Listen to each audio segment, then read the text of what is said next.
What is up, you guys? Welcome back to my channel, and if you're new here, just welcome. My name is Gemma Jade, but today we are going to be talking about the strange and suspicious death of Natalie Wood. This is a part of my Strange and Suspicious Celebrity Death series, so I really hope you guys enjoy it. I want to let you know you have been heard. Brittany Murphy and Michael Jackson are coming. They're going to take a little longer. There's a lot of information there. Also, stay tuned to the end of the video for a little announcement from me. Here we go. Let's dive in. Natalia Nikolaevna Zakharenko, or better known as Natalie Wood, was born on July 20th, 1938, so on the Cancer Leo cusp, although I prefer to put the July 20th people a little bit more in with Cancer. I just like to know their signs, okay? She was born in San Francisco, California, to immigrant parents named Nikolai and Maria. Her father came from a very poor family, but immediately upon arriving in San Francisco became a day laborer. Her mother's family was a bit more well off back in their home country of Siberia, and by the time she met Nikolai, Natalie's father, she already had been divorced once and had a daughter named Olga. Natalie's mother was a strong influence on her, especially her aspirations of becoming famous, of becoming a famous actress. She never was able to reach those goals and aspirations, and Natalie was very heavily influenced by them in growing up. From a very young age, Natalie's mother also instilled in her a very deeply rooted fear of dark water. She had once visited a fortune teller with young Natalie, and the fortune teller had told the mother that Natalie would die by drowning in dark water. Her mother never forgot this and never let Natalie forget it, and Natalie grew up absolutely terrified of this. As a young child, she was afraid to even wash her hair, and she had recurring nightmares about drowning from a very young age too, and that lasted throughout her whole lifetime. When Natalie was just 18 years old, she went on a date with 26-year-old Robert Wagner, who would go on to become super famous when he was the leading man in the hit 80s TV show Heart to Heart. The pair married on December 28, 1957, but soon divorced later in April of 1962. While she went on to date a few famous names after the divorce, such as Warren Beatty, and even ended up marrying a British producer named Richard Gregson, with whom she had a daughter named Natalie in 1970, she ended up marrying Wagner again in 1972, and the pair had a daughter named Courtney together in 1974. So married, then divorced, then married again. Could it be true love? Natalie Wood always felt a bit restless and described herself as tormented. After her second marriage to Robert Wagner, Natalie came out and said that she felt like her entire life she was never able to really get to know herself. What did she like? What didn't she like? What did she want to do with her life besides acting? She didn't know anything about herself because she was a child star who grew up in the limelight in the industry, and she was constantly being told what to do, whether it was being given a direction on a set, being told by her mother, or whoever else. She was never able to be her own person. And after her second marriage to Robert and the birth of their second child, she kind of started wanting to explore that a little bit more, who she was, what she was about. Now that we know a little bit about her background, let's get on to the strange and suspicious portion of this video, which is Natalie Wood's strange and suspicious death. On November 27th, 1981, the weekend just after Thanksgiving, while working on the science fiction film Brainstorm with Christopher Walken, Natalie and her husband, Robert Wagner, invited her co-star Christopher Walken for the weekend as they were going out on their yacht named the Splendor. Now, this was a disaster waiting to happen, according to Dennis Davern, the sea captain, who also considered himself a close friend and who had worked for Natalie and Robert for years. He claimed Natalie had become somewhat infatuated with Walken during filming. So much so that at one point, Wagner had even flown out unannounced to the set of Brainstorm to ensure that he wasn't going to, quote, make a fool of myself over this, end quote. Meaning, I suppose, to make sure that Natalie's infatuation wasn't going to lead to some kind of affair and therefore making Robert Wagner look like a fool. So he was essentially checking up on her to make sure she wasn't having an affair with Christopher Walken. Sounds healthy right from the door. It seems that the jealousy in the relationship went both ways, though, because it said that Natalie was really, really jealous of Stephanie Powers, who was Robert Wagner's co-star in the show Heart to Heart. She was just as concerned that he may have been having an affair with Powers as he was of her having one with Walken. This just baffles my mind. I mean, she's Natalie Wood. I guess it just shows that everybody's human, you know? I'm thinking, wow, she's Natalie Wood. Why would she ever worry about someone having an affair on her? She's gorgeous, she's perfect, she's wealthy, she's classy, she's just Natalie freaking Wood. And she has those insecurities too, just like we all do. So basically, they both were very jealous over each other. So anyways, now that the severe jealousy on both sides is established, let's get back to the trip they took to Santa Catalina Island that weekend. All three of the actors had been drinking heavily for the entire day and evening, including the ship's captain. So the four of them were just drinking and having a good time partying on this yacht. The first night, Natalie and Wagner got into a really heated argument, which was seemingly so bad that it concerned Dennis Davern, the sea captain, who asked Christopher Walken to kind of intervene and get involved as he was the guest. So maybe Davern thought that they didn't want to make Chris feel uncomfortable or whatever, but Christopher Walken replied by saying, quote, "Never get involved in an argument between man and wife," end quote. Davern himself eventually intervened though, and he and Wood ended up taking the ship's 13-foot dinghy named the Prince Valiant to shore for the night. Later on, after lying to the police and telling them that everyone had stayed on the yacht that night, Davern admitted that he and Wood rented a hotel room and stayed up all night in the same room drinking wine and talking. There was nothing romantic or physical going on, but she and he were very close and he was very protective of her. He considered himself her protector. He also claimed she was very comfortable with him and he was like a surrogate father type to her. The next morning on November 28th, Natalie and Dennis returned to the Splendor, where Natalie decided that instead of leaving as she had originally planned because she did not want to be arguing with Wagner all weekend, she decided to stay after Walken allegedly expressed wanting to stay and not wanting to leave. Walken wanted to finish out the weekend, and because he was the guest and Natalie's friend, I assume that she decided, okay, let's, forgive and forget, and she decided to also stay the weekend and not leave. Early in the afternoon that day, Wood and Walken went by themselves to a place on shore called Doug's Harbor Reef and began drinking again.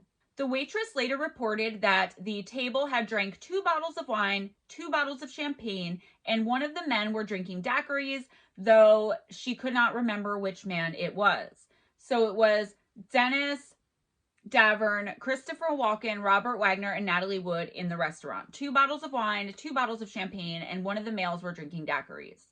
A little while later, after Walken and Wood were there for an hour or so, Wagner and Davern joined them. The waitress also reported later on that Wood seemed to be in a very bad mood, and when she left the restaurant, she was in fact drunk and stumbling. She also hadn't eaten much, if anything at all, while there. The table was kind of a rowdy crowd, as at one point Christopher Walken had made a toast, smashed his glass onto the floor, and Wood followed suit. It seems like, despite the allegedly foul mood of Natalie Wood, according to the waitress, they were having a great time. I mean, smashing glasses on the floor sounds like a good time to me.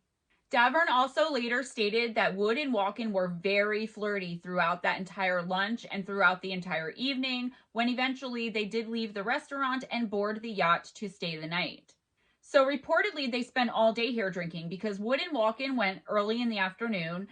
Wagner and Davern joined them an hour or so later, and they weren't seen getting into the dinghy to get back to the yacht until around 10 p.m. A witness from the Harbor Patrol office came forward and stated that while they were boarding the yacht, he heard Wood screaming about something, but assumed she was just drunk and didn't even think twice about it.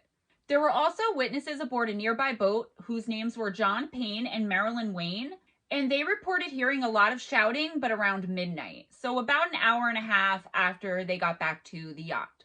However, there was a party going on at another boat nearby, so they weren't sure if the screaming and the yelling was coming from the Splendor or from this party boat, and they assumed that it was likely coming from the party boat, so they too didn't investigate or think anything about it. Payne claimed he heard a woman yelling, quote, "Help me, somebody please help me," end quote. He said these screams were different from the kind of fun, rowdy sounding screams that he heard before, and he thought they could have been coming from the dinghy that was parked near the Splendor, which was most likely the Prince Valiant, but we don't know any of this because he did not investigate further and decided to mind his own business. Upon hearing the cries for help, Payne also claimed that he heard a man who sounded very drunk yelling back to the woman who was screaming in an incredibly mocking tone, quote, "Okay, honey, we'll get you," end quote. Incredibly condescending tone. Payne said the man's response was so condescending and mocking that he assumed it did come from the party boat and not near the Splendor or the dinghy, because he figured someone was joking around. The guy sounded like he was joking with somebody, not like somebody was seriously in danger and the guy was just being a jerk. He figured somebody was playing around. Reports also came in about a seemingly non-violent argument coming from the Splendor right before Woods disappeared. Wagner claimed that this was the tail end of a political debate he and Walken had gotten into back at the restaurant and had continued back on the Splendor. He said after about a half hour of listening to these two discuss politics, which Walken later also backed up that it wasn't like any kind of argument or anything. The discussion just got kind of loud, like two drunk guys talking politics. Natalie decided to leave the room. She didn't want to listen to it anymore. She was bored. Wagner says she got up and left, and he and Walken continued their conversation. After talking to Walken for about another hour, Wagner says this is when he decided to call it a night and go downstairs and kiss Natalie goodnight. But when he went to do this, this is when he found her missing. At around 1:30 in the morning, Wagner and Captain Dennis Davern made a distress call to the Coast Guard stating that Natalie Wood was missing. She had disappeared from the Splendor. 6 hours later, at around 7:30 a.m., Natalie Wood's body was found floating about a mile away from the yacht. It was assumed she had attempted to leave in the inflatable dinghy, the Prince Valiant, as it was found not far away from her body. It was washed up on some nearby rocks, and the gear shift was set to neutral and the ignition was off. This sets the implication, though, that she may have never even started it. According to the coroner's report, she had consumed 7 or 8 glasses of wine before the incident took place. That actually sounds a lot less in my head as to what I was imagining she had drank. Being someone who previously drank kind of to excess, 7 or 8 glasses of wine to me doesn't even sound like a lot, but that's what the coroner said, and she was allegedly inebriated or extremely drunk at least that night. That's just a little side note. When I heard 7 or 8 glasses of wine, I was like, oh, that's it? Her blood alcohol level was 0.14, and her death was eventually ruled an accidental drowning. She reportedly had, quote, superficial bruises, end quote, all about her legs, arms, and body, and a cut on her cheek. These were attributed at the time to having naturally occurred throughout the course of her having drowned. I guess being that she was drunk, it was dark. Could she have fallen and gotten these bruises by hitting the boat or some rocks or something? I mean, she was found by the dinghy, which was found washed up by the rocks. Could she have hit the rocks? But that's essentially what the investigators and the coroner were attributing these bruises and that cut to. So now let's talk about the investigation and what the people on board said had taken place. Let me know what you think in the comments, guys. Make sure on this one. Could she have accidentally drowned?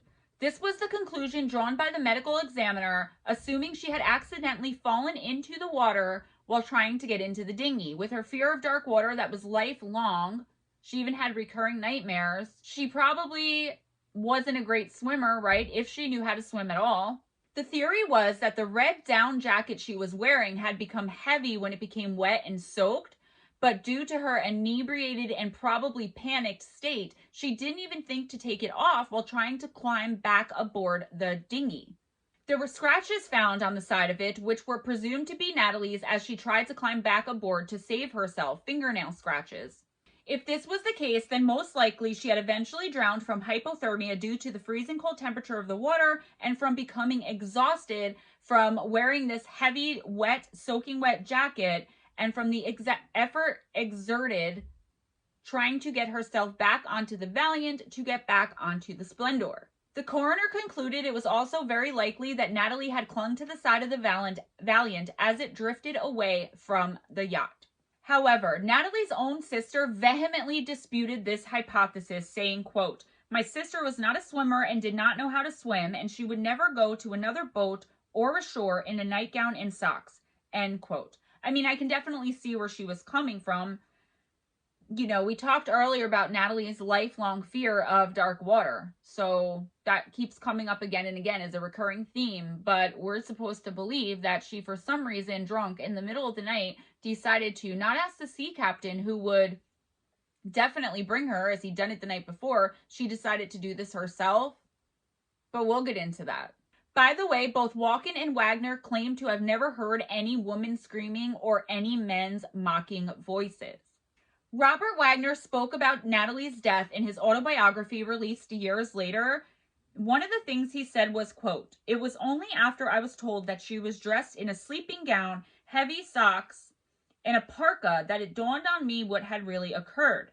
Natalie obviously had trouble with that dinghy slamming up against the boat. It happened many, many times before, and I had always gone out and pulled the ropes tighter to keep the dinghy flush against the yacht. She probably skidded on one of the steps after untying the ropes. The steps are slick as ice because of the algae and seaweed that's always clinging to them. After slipping on the steps, she hit her head against the boat. I only hope she was unconscious when she hit the water," end quote. I don't know about you guys, but that's a very detailed analysis, a very strangely detailed analysis, kind of explanation. I don't know when people give too many details, but then again, I will talk to you guys about that later on. How nice and sweet of him to hope that she was unconscious when she hit the water because of her lifelong fear. I don't know, but to me, that's a strangely detailed analysis by someone who wasn't there and claimed to have not heard anything. Both he and Walken said they didn't hear any mocking voices. They had heard no screams for help.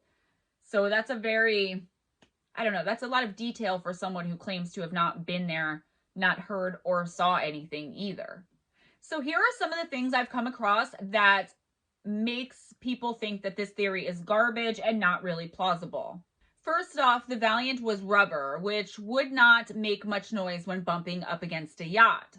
Also, according to the medical examiner, there was untouched algae on the step that Wagner assumed she had slipped on, which means nobody had stepped on that step. So she clearly did not use the steps to try to get into the dinghy. What did she do? Try and jump? But I digress. Let's move on. So according to the medical examiner as well, because of those two things, he thought it more likely that she was trying to board the dinghy, not tighten the ropes as Wagner had suggested. During the course of the investigation, the police had found a broken wine bottle with wine still in it smashed on the floor, which Wagner attributed to the rough seas. He also made sure to remind them that these incredibly rough seas were most likely the reason Natalie had fallen into the water when either trying to board the dinghy or adjust the ropes.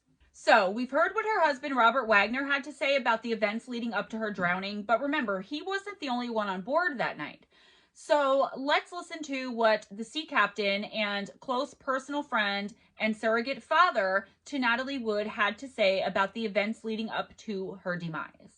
He actually stated about the wine bottle that Wagner had grabbed it and smashed it to the floor in a drunken rage, allegedly over the constant flirting all day and night between Walken and Wood.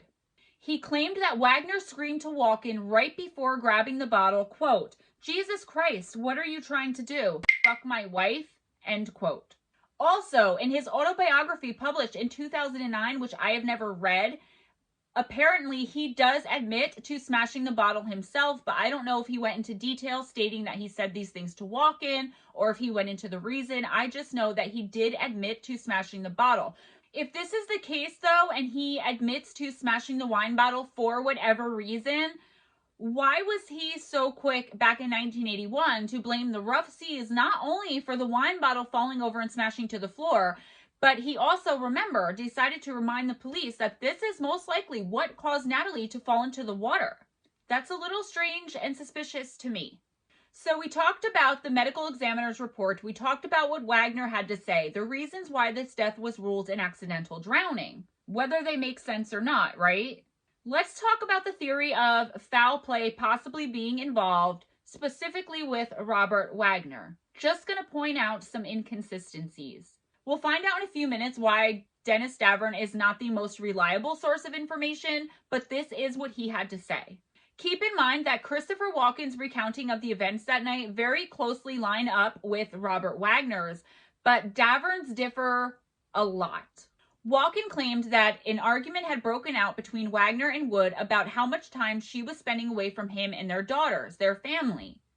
She was working on a movie with Walken, remember, called Brainstorm. Walken said at first he went to Natalie's defense, but then realized that because everyone was drunk, it was kind of impossible, and he was just going to remove himself from the situation and step outside and get some air. By the time he returned back in, and he doesn't state, or I don't know how long this was, he said the pair had already made up. This is kind of common in drunken arguments between a couple. It's like a flash argument, and then everything's forgive and forget because they were pretty intoxicated at this point. Davern claimed that while he did witness the same argument Walken had just described between Wood and Wagner, he claims that from where he was on the bridge of the boat, they had never made up. He said he heard them continue to argue for quite a while, and they didn't make amends at all. He also claims that right after they were finally done arguing, he heard the dinghy being untied, and then immediately after it being untied, total silence. And that was around 11:30. This is when Robert Wagner returned to where Davern was in the boat. He stated at the time Wagner looked, quote, tousled and sweating profusely as if he had been in a terrible fight, an ordeal of some kind, end quote. Davern said that when Natalie was first found to be missing, Wagner discouraged him from turning on the floodlights to look for her, and also from turning the boat around, from even starting the engine.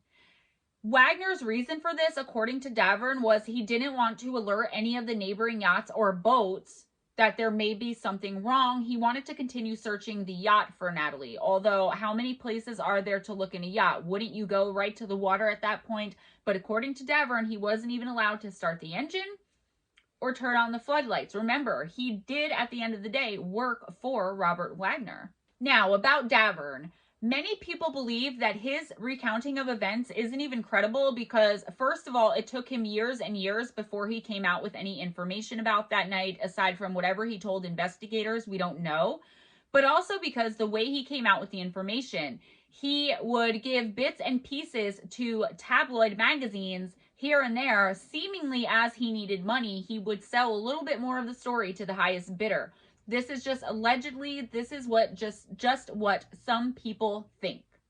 He has always held firm, though, that he believes something malicious could have happened to Natalie Wood that night because he claims she would never, not even inebriated, not even intoxicated, she never would have tried to get into the dinghy or go ashore or go anywhere else alone. She definitely would have went and got him and had him help her and do it for her, just as she had done the night before, just as she had done many times before. And that does make sense to me, because you have to always keep in mind her lifelong being terrified of dark water, the ocean. He was 100% positive that had Natalie needed to return to shore for any reason, anytime, day, night, middle of the night, she definitely would have went and asked him to help her because she knew that he 100% would have. Based on all the information Davern had been giving out throughout the years, and based on, quote, new information, end quote, which I have no idea what this new information is, in 2011, the case was reopened and reinvestigated. In 2012, the LA County Coroner's Office changed the official cause of death from, quote, accidental drowning, end quote, to, quote, drowning and other undetermined factors, end quote. The new report gave more importance to all of these bruises and abrasions on Natalie's body and the cut on her face. This report posits that those bruises, abrasions, and that cut would have had to been on her body, most likely, before she even went into the water. So, maybe, and I'm not saying this is what happened, but maybe from a physical altercation with someone during an argument aboard the Splendor. That's just my opinion though, but they do say that these things had to have been on her body, most likely, before she went in the water.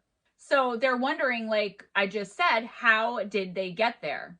The new chief medical examiner, Dr. Lakshmanan Satyavajiswaran, stated, quote, the location of the bruises, the multiplicity of the bruises, lack of head trauma or facial bruising support bruising having occurred prior to entry in the water. Since there are unanswered questions and limited additional evidence available for evaluation, it is opined by this medical examiner that the manner of death should be left as undetermined. End quote.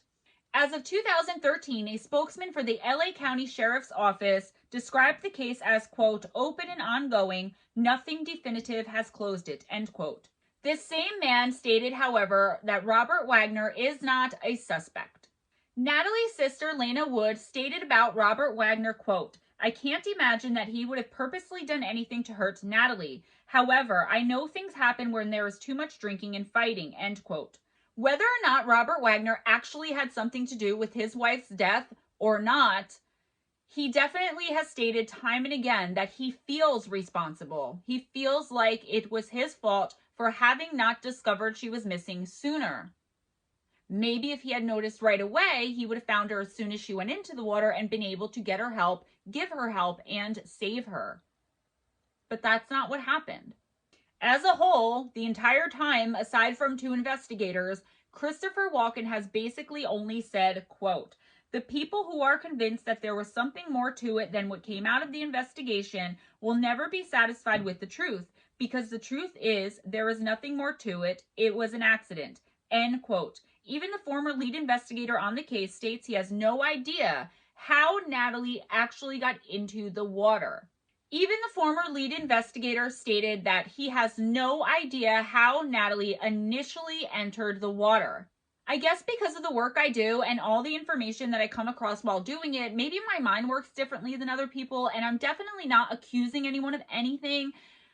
I'm not saying anyone's guilty, but because obviously, you know, the coroner's report, the cause of death really hasn't been changed. It was accidental still, but other undetermined factors. So nobody's guilty of anything here officially, but I want to go over the little things that just didn't make sense to me and that kind of had my brain tickling, my spidey sense, right? Like I always say. Let me know what you think in the comments, if you agree, if you disagree, if you thought the same thing, if you came up with anything else. I really want to hear your opinions. You guys know I love discussing, so let's hear it down there. My first thing is obviously Natalie's lifelong fear of the water. As a child, she wouldn't even wash her hair. Why would she ever, even in an inebriated, drunken state, right? Which I don't think she was that inebriated, as 0.14 is almost double the legal limit, sure, but it's not triple. You know, I would say in her drunken state, she knew that Davern was there. She knew that he would take her. He's done it many times before. Even if she was fighting with Wagner, fed up with the whole situation, Davern was, it's not like he was a part of the conversation that she would be interrupting him. He was at the head of the boat by himself, just listening to everything going on. Especially dressed the way she was too. A heavy jacket. It just doesn't seem like she was, I don't know. It doesn't make sense to me. Do you guys get what I'm trying to say here, or am I just being crazy? What was so different about this night? And what about the woman crying for help and the mocking voice? Could she have fallen in by mistake and Wagner saw this, right, and started mocking her until he realized that she was actually drowning, and then it was too late? Davern did state that Wagner did not look right. He looked tousled and like he had been through some kind of ordeal.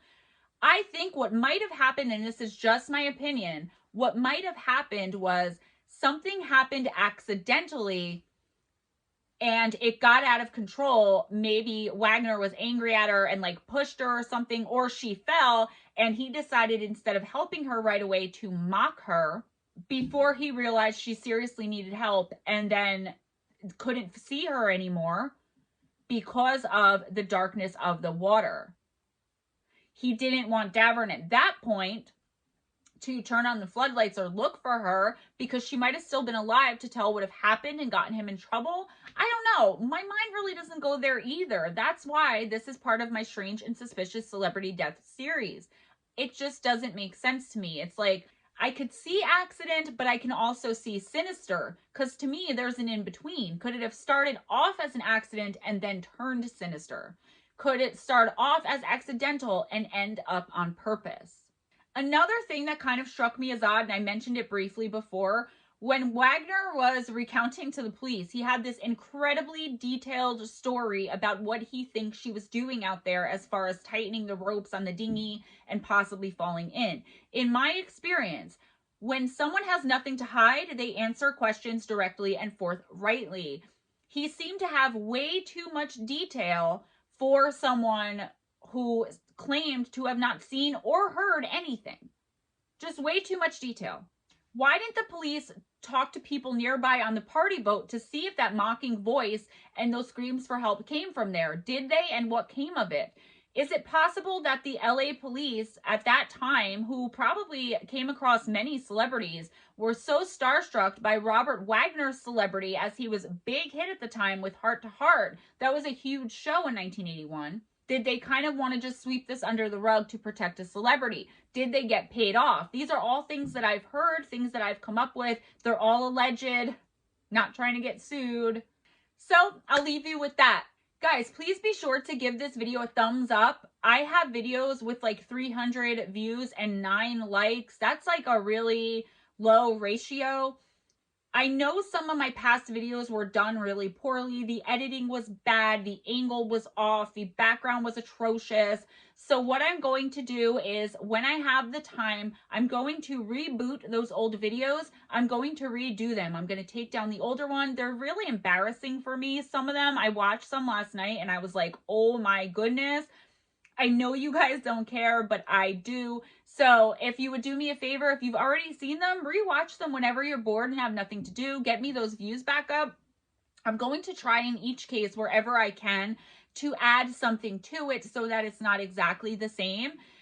And I would really appreciate if you guys would help me out there. I mean, they're older cases, so maybe you saw them a while ago. If you've seen them recently, I'm sorry. The editing, I was just learning, and I didn't have Steve to help me at that time. It was just me, my iPhone, and my Chromebook, and I had no idea what I was doing. I had no lighting. I know this background is creeping some of y'all out, but it's better than the messy dresser, right? Once I get my den set up, which I am setting up as an office, I will have a way better background. I don't know if you guys saw the older videos with the flowers in the background. I'm setting up that room.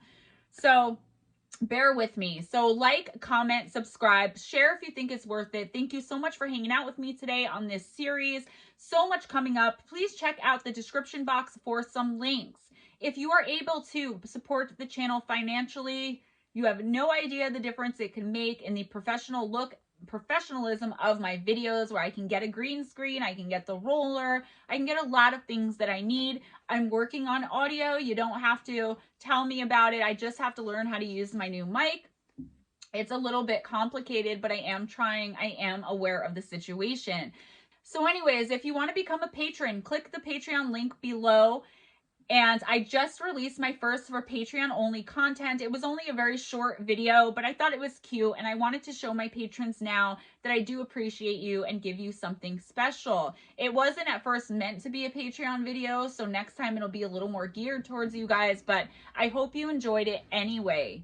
If you don't want to sign up for Patreon and do a monthly donation, just click my PayPal link below and you can make a one-time donation, and I'll also give you access at that time to the Patreon only content when you make the donation. There will also be a link or two below to mine and Steve Stockton's live stream that we do every Sunday night, 7 p.m. Eastern Time, 4 p.m. Pacific, and midnight in the UK. It's called Fireside Chat with Steve and Gemma. Come on in and be our guest. We talk with the people in the chat, and wherever the conversation goes, it goes. It's my favorite part of the week. We have so much fun. Also, our podcast, we've been on a little bit of a hiatus because we're in the middle of writing a book, but there are a few episodes there that are pretty good. They're very cool, very interesting and fun and kind of scary. It's called Strange Things with Steve Stockton and Gemma Jade. Please click the link, subscribe over there, give us a like. You guys support us so much, and we absolutely love you. So if you haven't done that yet, please go and do it. And that's about all. I am Gemma Jade. Be kind, guys. It doesn't cost anything. Let your kindness show. Let your humanity show, especially in this crazy world. And I will see you guys next time. I love you so much. And don't forget, I'm going to be rebooting some of the videos. So don't be like, oh my God, you already did this one. I know, I want to make it look better. I'm embarrassed by some of them. So I love you guys, and I'll see you next time. Mwah. Bye-bye.